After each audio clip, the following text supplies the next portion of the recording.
Nagbabalik ang PTV Sports. Ngayon kasama natin live dito sa studio sina Sofia Nicole Lovino, Aeon Lance Kim at Coach DC Tagcondian ng Philippine National Sambo Team na nag-uwi ng mga medalya sa katatapos lang na Jag Sport Open Championship sa Singapore. Good morning, Sofia Magandang umaga. and Sydney, Coach Sydney. Coach Sydney ngayon, hindi pa ako sanay eh. Welcome back to PTV Sports and welcome to the show, guys. Maraming salamat po. And of course, congratulations sa napakagandang kampanya nyo dito sa Singapore. First off, ano yung pakiramdam at a young age nag-represent kayo ng Philippines and you were very successful dito sa tournament, Sofia? Ako po, sobrang saya ko po nung na-represent ko po yung Philippines. And medyo kabado din po since first international ko po sa Sambo. Sa akin po, masaya po kasi nakapag-compete po ulit ako sa Singapore and ma-represent ulit ang Philippines. Gold medal, silver medal for Aeon. Tell us a little bit about yung experience na, you know, not only to compete internationally, pero to achieve such high things there in Singapore. Let's start with Sofia. Sobrang saya po since kasama ko po sila Coach Sydney. And nung na-achieve ko po yung gold medal, sabi ko, nakahinga na din po ako ng maluwag. Kasi lagi ko pong iniisip kung ano yung magiging performance ko, kung magiging maganda po ba or better luck next time. Pero since sabi ko sa sarili ko, gagalingan ko po talaga, ayun po, sobrang naging maganda po yung performance ko that day. Para sa akin po, di po ako papayag nun na uuwi na walang medal kasi ayoko pong umuwing walang medal ulit galing Singapore. Kasi nung last na punta ko po nung Singapore is silver ulit. Silver lang po yung nakuha ko po. And ngayon, silver lang ulit. Siguro next time, I'll get the gold. For Aeon, it's hindi lang yan lang. Kasi I'm sure sweat, blood, and tears yung Yes po. ginugol mo. Pinaghirapan ko po. Pinaghirapan talaga. Now, ngayon, Coach Sydney Tagcondian, ano yung pakiramdam mo na yung iyong mga atleta nag-silver and gold?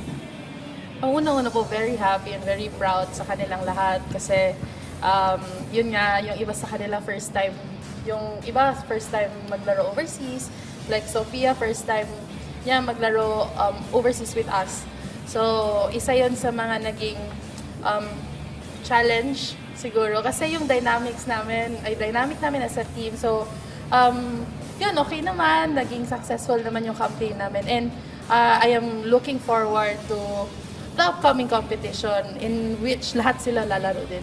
I'm so curious, no? Of course, may transition yan from being a player yourself to becoming a coach. How did you manage that? At ano yung gabay na binibigay mo sa mga bagong atleta natin? Paano ba? Very inspiring kasi sila para sa akin.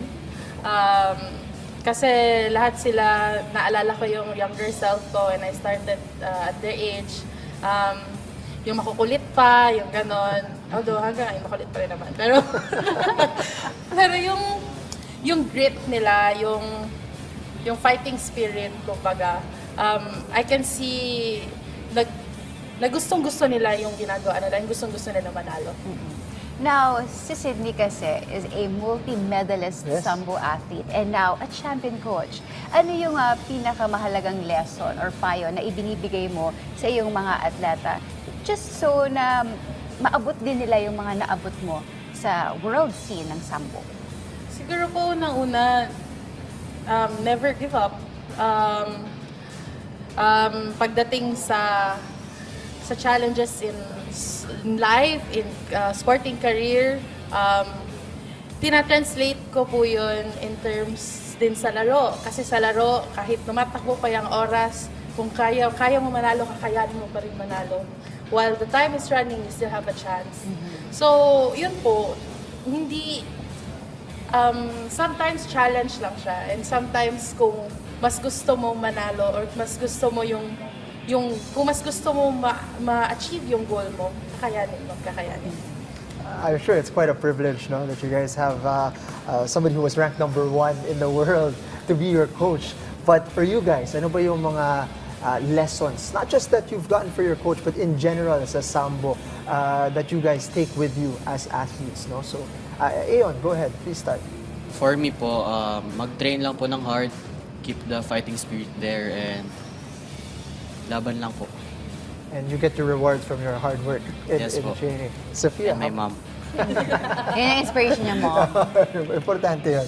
Ako po, sabi ko, start pa lang po to ng journey ko. So, magte-training pa po ako ng maigi and alam ko sa sarili ko na may kulang pa po and may gustong-gusto po akong kuhain. Nasimula bata pa lang po ako, yun na po yung pinapangarap ko. And ito po yung journey ko na thank you Lord na nagsisimula na po. Now, Aeon, dito sa 79 kilogram division, alam naman natin that it's highly physical and dapat talaga maganda yung strategy mo. Paano mo inihanda yung sarili mo, both physically and mentally for this game? Physically po, nag-stable lang po ako para sa akin kasi hindi ko po yun weight category and lumaban lang po ako and yung mental po talaga yung pinaka-importante doon kasi yung pag wala ka pong mental, matatalo ka po talaga. So, yun po.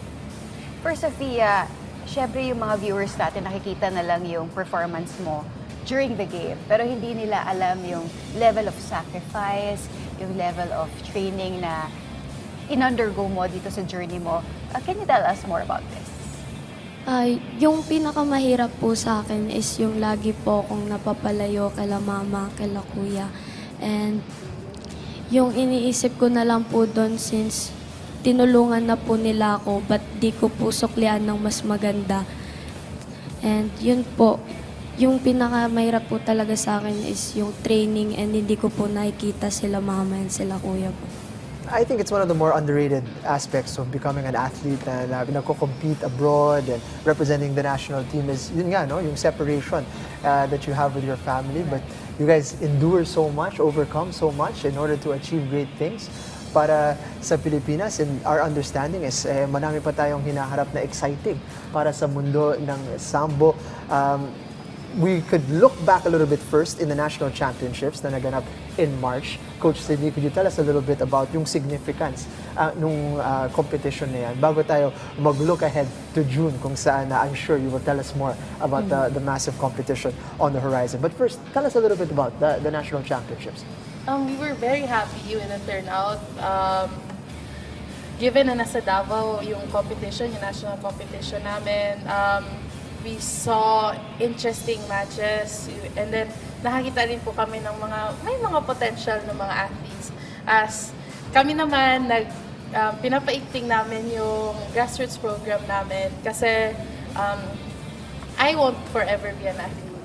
So, ang priority po namin ngayon is may mga young faces, young athletes na i-start na rin po namin ang develop. Like what happened with me, no, na-develop rin ako since bata ako.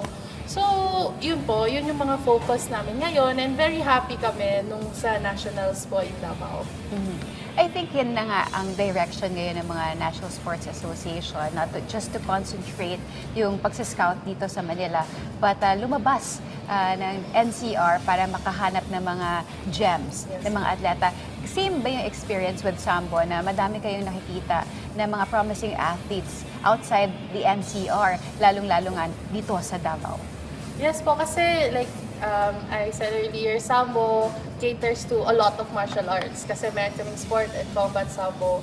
So, maraming mga atleta mabigyan namin ng chance, like from different sports, kung meron silang, kung gusto nila mag-transition, we are very open. And yun yung nangyari nung last nationals namin. So, may mga iba from MMA, from Jiu-Jitsu, from Judo.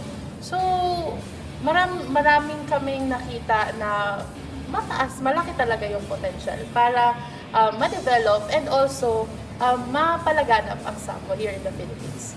Parang ang bilis, no? Lumago ng Sambo over the years. Parang it was just established about, 10 years, 8 years ago. And ang bilis ng progress and ang daming success na nakukuha ng mga Pilipino, not just regionally but internationally, like yourself, no? World on the world stage. Now, what do you think it is about Filipinos that give us this nice opportunity to succeed in the sport of sambo? Kasi po Filipinos are naturally warriors tayo. So, yun po yung isa sa mga namin, na parang warriors tayo. So, may marami sa atin na nag-excel in combat. And also, siguro kasi, palaban. Hindi tayo sumusuko. And, it's very fast kasi yun nga po, earlier years, nag-focus kami sa elite level. So, ito naman po, kaya this past few years, slowly, nag-focus kami sa grassroots para may kasunod naman po sa amin. So, yung progression namin, tuloy-tuloy. You know, can I just say, agree, Meg, yeah. Sydney is the most soft-spoken, warm warrior I've ever heard. I was supposed to say warrior as well. But speaking of warrior, I do agree with Coach Sydney na ang mga Pilipino are warriors innately. Napansin nyo, lahat ng mga international competition, combat sports ang humakakot ng medalya. Now, given that, meron pa ba tayong mga stereotypes, lalong-lalo na sa mga kababaihan, na nais nating basagin? Sophia? Nung sa Singapore po, nung nalaman kong lalaki yung magiging kalaban ko, nakita ko po sila na parang, ay babae lang yan, kaya ko yan, especially na maliit lang ako sa category namin. Pero sabi ko sa kanila, ay wag ako. Wag ako yung kalabanin nila kasi lahat ng training ko po, puro lalaki po yung mga ka-sparring ko po. And isa na po doon sila Kuya Ayon na tumulong sa akin. Kaya sanay po ako sa mga lalaki na kalaro. So, nung round 1, nanalo po ako. Nung pagka-round 2, nakabawi po talaga siya. So, sabi ko, hindi pwede to. Hindi po talaga pwede na umuwi akong tinalo lang ako ng lalaki. Sabi ko, iba po yung dugo ko na Pilipina. Sabi ko, babawi talaga ako. Then yun po, thank you Lord. Nakabawi po ako sa kanya. And wag nila talagang nilalang lang yung babae na small, pero iba po talaga. Gusto ko yan, no? Tinimbang siya ng mga kalaban niya doon, pero sabi niya, wag ako. Ang tapang eh, diba? Napag-usapan naman natin itong upcoming Oceania Sambo Championships. Can you tell us more about this, Coach? Yes po, this is going to be happening on June 23rd to 29. 72 categories po ang i-cover natin from youth, junior, senior, combat, and sports sambo. Very excited po kami to host. Like, ngayon pa lang po, preliminary, yung entries nila, nasa 400 na po yung darating na athletes. We're still waiting for more and very excited to host Asia and Oceania countries naman to here in the Philippines po. That's massive. Very So exciting. huge, prestigious event na magaganap dito sa Pilipinas. Just to clarify, no, para sa mga hindi nakakaalam, sport and combat sambo, what is the difference? Sports sambo is more on yung balibagan po. So, pwede siya ihalin tulad sa wrestling or judo, while combat sambo is more of MMA style. So, there's striking, kicks, headbutt. So, Wow. medyo siya, very exciting. Yes. Yes. Very exciting. And talaga Indeed. nga, tututukan natin. And Yes. definitely we would want to watch that. One last, before we let you guys go, Sophia, Ayon, nabanggit nyo kanina, do you guys have big dreams, big hopes in your careers as sambo athletes? Pwede nyo bang ma-share sa amin kung ano yung ultimate goal and dreams ninyo as sambo athletes? Makalaro po talaga sa Asians and Worlds and even Olympics po. Yun yung talaga yung pinaka-highest goal ko po. And sa ngayon po, since mag-Asian na and first time ko pong makakalaro sa Asian, sobrang nakakakaba pero alam ko pong kakayanin since home court po to. Philippines po yung mag-host, so papakita ko talaga na nandito kayo sa lupa namin. Papakita namin kung sino kami. Matapang si Sophia. Dream ko po talaga is makapag-compete around the world po and makalaro ng Worlds and Olympics. Sana magkaroon ng sambo sa Olympics. Alright. We're hoping for that. Alright, maraming salamat sa inyo, Coach Sydney, Ayon, and you po. Sophia for gracing our show at sa uulitin. Yes, Yes po. po. Maraming salamat po.